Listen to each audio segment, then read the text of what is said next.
കേന്ദ്ര ഉപരിതല ഗതാഗത മന്ത്രി നിതിൻ ഗഡ്കരിയും പെട്രോളിൽ എത്തനോൾ ചേർക്കുന്നതുമായി ബന്ധപ്പെട്ട സർക്കാർ നയങ്ങളും സമീപകാലത്ത് വലിയ ചർച്ചകൾക്കും വിവാദങ്ങൾക്കും വഴിവെച്ചിട്ടുണ്ട്. വാഹനങ്ങളുടെ മൈലേജും എഞ്ചിൻ കേടുപാടുകളും മൈലേജ് കുറയുന്നുവെന്ന യാഥാർത്ഥ്യം ഇന്നും അംഗീകരിക്കപ്പെട്ടു കഴിഞ്ഞിരിക്കുകയാണ്.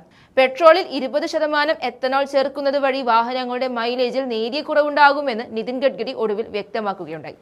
ഇതിനു പിന്നാലെ ഇപ്പോൾ രാജ്യസൂചനയുമായി രംഗത്ത് വന്നിരിക്കുകയാണ് ഗഡ്കരി. നീറ്റ് വിവാദവുമായി ബന്ധപ്പെട്ട് നേരത്തെ തന്നെ പ്രധാനമന്ത്രി നരേന്ദ്രമോദിയുടെ വലം കൈ ധർമ്മേന്ദ്ര പ്രധാൻ രാജിവെച്ച് പുറത്തുപോയിരുന്നു. നിതിൻ ഗഡ്കരി മോദി മന്ത്രിസഭയിലെ മൂന്നാമനാണ്. RSSന്റെ ഓമനപുത്രനുമാണ്. അതുകൊണ്ട് തന്നെ നിതിൻ ഗഡ്കരിയുടെ രാജി RSS ഏത് രീതിയിൽ ഉൾക്കൊള്ളുമെന്ന ഭയം BJPക്കുണ്ട്. എത്തനോൾ വിഷയം സഭയിൽ ഉന്നയിച്ചതോടെ കോൺഗ്രസും മറ്റ് പ്രതിപക്ഷ പാർട്ടികളും നിതിൻ ഗഡ്കരിയുടെ രാജി ആവശ്യപ്പെട്ടിരുന്നു. നാഗ്പൂർ ജില്ലയിലെ കാറ്റോളിൽ നടന്ന ഏകലവ്യ ഏകൽ വിദ്യാലയ ടീച്ചർ സൂപ്പർവൈസർ ട്രെയിനിംഗ് ക്ലാസ്സിൽ സംസാരിക്കവെയാണ് തനിക്കിനി അധിക നാൾ ജോലി ചെയ്യാനാകില്ലെന്നും പുതിയ തലമുറയ്ക്ക് അവസരം നൽകണമെന്നും ഗഡ്കരി വ്യക്തമാക്കിയിരിക്കുന്നത്. എത്തനോളുമായി ബന്ധപ്പെട്ട വിവാദങ്ങളിൽ ഗഡ്കരിക്കെതിരെ വൻ വിമർശനം ഉയരുന്നതിനിടെയാണ് തുറന്നു പറച്ചിലെന്നതും ശ്രദ്ധേയമാണ്. കഴിഞ്ഞ 30 വർഷമായി താൻ പൊതുജീവിതത്തിൽ തുടർച്ചയായി പ്രവർത്തിച്ചുകൊണ്ടിരിക്കുകയാണെന്ന് ഗഡ്കരി പറഞ്ഞു. ഈ കാലയളവിൽ നിരവധി ഉയർച്ച താഴ്ചകൾ കണ്ടിട്ടുണ്ട്. ഒട്ടേറെ പുരസ്കാരങ്ങൾ ലഭിച്ചിട്ടുണ്ട്. എന്നാൽ ഇപ്പോൾ തനിക്ക് പഴയതുപോലെ കൂടുതൽ ജോലി ചെയ്യാൻ സാധിക്കുന്നില്ലെന്നും പുതിയ തലമുറയ്ക്ക് മുന്നോട്ട് വരാൻ അവസരം നൽകുവാനും ലക്ഷ്യമിടുന്നുവെന്നാണ് ഗഡ്കരി പറഞ്ഞത്. കോവിഡ് മഹാമാരിക്ക് ശേഷം തന്റെ ദൈനംദിന ജീവിതചര്യയിലും ജീവിതശൈലിയിലും വലിയ മാറ്റങ്ങൾ വരുത്തിയതായും ഗഡ്കരി പറയുന്നുണ്ട്. മുൻപ് പാർട്ടി പ്രവർത്തനങ്ങൾക്കിടയിൽ എവിടെ നിന്നെങ്കിലും സമൂസ കഴിച്ച് എവിടെയെങ്കിലും കിടന്നുറങ്ങുന്ന രീതിയായിരുന്നു. കോവിഡിന് ശേഷം ജീവിതത്തിൽ കൃത്യമായ അച്ചടക്കം പാലിക്കുന്നുണ്ട്. ദിവസവും മുടങ്ങാതെ യോഗ ചെയ്യുന്നുവെന്നും പറഞ്ഞ ഗഡ്കരി രാജി എന്ന നിലപാടിൽ തന്നെ ഉറച്ചു നിൽക്കുകയാണെന്ന സൂചനകളാണ് നൽകിയിരിക്കുന്നത്. പുതിയ തലമുറയ്ക്ക് അവസരം നൽകണമെന്ന് മുതിർന്ന നേതാവ് പരസ്യമായി ആവശ്യപ്പെട്ടതോടെ രാഷ്ട്രീയ ജീവിതത്തിൽ നിന്നും പടിയിറങ്ങാൻ ഒരുങ്ങുകയാണോ എന്ന തരത്തിലുള്ള ചർച്ചകളാണ് രാഷ്ട്രീയ വൃത്തങ്ങളിൽ ഉയർന്നിരിക്കുന്നത്.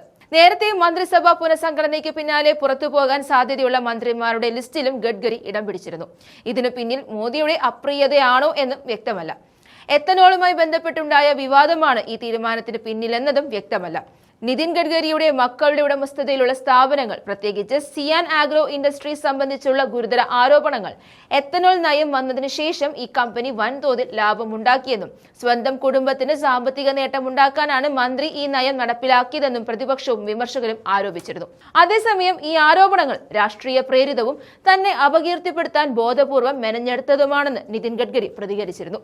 രാജ്യത്തെ മൊത്തം എത്തനോൾ ഉൽപാദനത്തിൽ തന്റെ കുടുംബത്തിന്റെ കമ്പനിക്ക് 0.5% താഴെ മാത്രമാണ് പങ്കാളിത്തമുള്ളതെന്നും കമ്പനിക്ക് കോടികളുടെ കടബാധ്യതയുണ്ടെന്നും പറഞ്ഞ് നിതിൻ ഗഡ്കരി തടി തപ്പാൻ നോക്കിയെങ്കിലും പ്രതിപക്ഷം വിട്ടില്ല.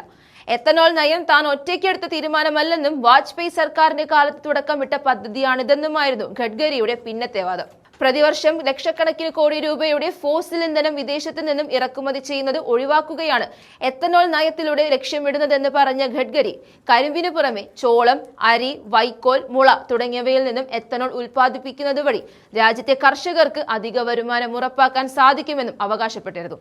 എന്നാൽ ഈ വിവാദങ്ങളെ തെളിവ് സഹിതം പ്രതിപക്ഷം പ്രതിരോധിച്ചതോടെ ഗഡ്കരിയുടെ മുന്നിൽ മറ്റു വഴികൾ അടയുകയായിരുന്നു.